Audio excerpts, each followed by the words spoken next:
এক সরকারি চিকিৎসক সহ ৩ জনের বিরুদ্ধে বেসরকারি হাসপাতাল চালিয়ে ৩ বছরে অন্তত ৩ কোটি টাকা আত্মসাতের অভিযোগ উঠেছে। অথচ সরকারি চিকিৎসকদের বেসরকারি হাসপাতালের সঙ্গে যুক্ত থাকার বিধান নেই।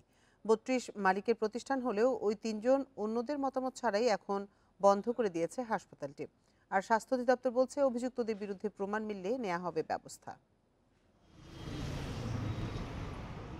রাজধানীর মুগদার ফ্রেন্ডস কেয়ার হাসপাতাল চালু হয় ২০২১ সালের মার্চে। ৩২ জন বিনিয়োগ করেন প্রায় ৮ কোটি টাকা, কিন্তু হুট করেই গত ৪ মাস ধরে বন্ধ হাসপাতালটি। প্রতিষ্ঠানটির চেয়ারম্যান ডাক্তার রফিকুল ইসলাম, ব্যবস্থাপনা পরিচালক সোহরাওয়ার্দী মেডিকেল কলেজের সহকারী অধ্যাপক ডাক্তার আতিদ মোহাম্মদ মোল্লা এবং পরিচালক রাশেদুল কবির চৌধুরী, এই ৩ জনের বিরুদ্ধে অভিযোগ অন্য পরিচালকদের না জানিয়ে বন্ধ করে দেন প্রতিষ্ঠান। এ যাবৎকালীন সময়ে ওনারা কোনো বোর্ড রেজুলেশন করেনি, কোনো বোর্ড মিটিং করেনি, কখনো কোনো হিসাবের পারপাজে আমাদেরকে ডাকেনি।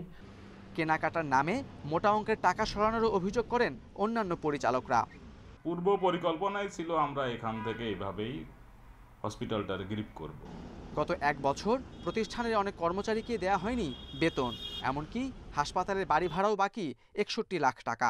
ওনাদের কাছে গেলে ওনাদেরকে পাওয়াও যায় না, আর ওনারা সবসময় দূরে দূরে থাকে। আর বলে যে আমাদের লস, এখন তাদের লাভের ভাগটা আমাদের দিচ্ছে না, লসের কথা আমরা কেন শুনবো?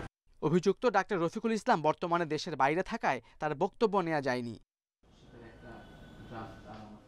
এদিকে হিসেব না দেওয়ার অভিযোগ স্বীকার করে নেন ফ্রেন্ডস কেয়ারের এমডি ডাক্তার আতিদ মোহাম্মদ মোল্লা, তবে দায় চাপান অন্যদের ওপর।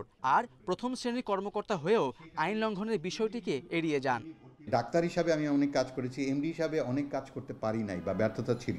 আমার গভর্নমেন্ট হসপিটাল থেকে আমি কোনোদিন আমার এদিকের কোনো রোগী আমার রেফারেন্সে আসেনি। ইয়েটা ছিল ভালো যে আমি সেবামূলক প্রতিষ্ঠা, বাংলাদেশে অনেক ঘাটতি আছে, এটা উদ্যোগের সাথে ছিলাম। আমিও ওনাদের মতো একজন পরিচালক ছিলাম, ওনাদের মতো আমিও একজন সাফারার।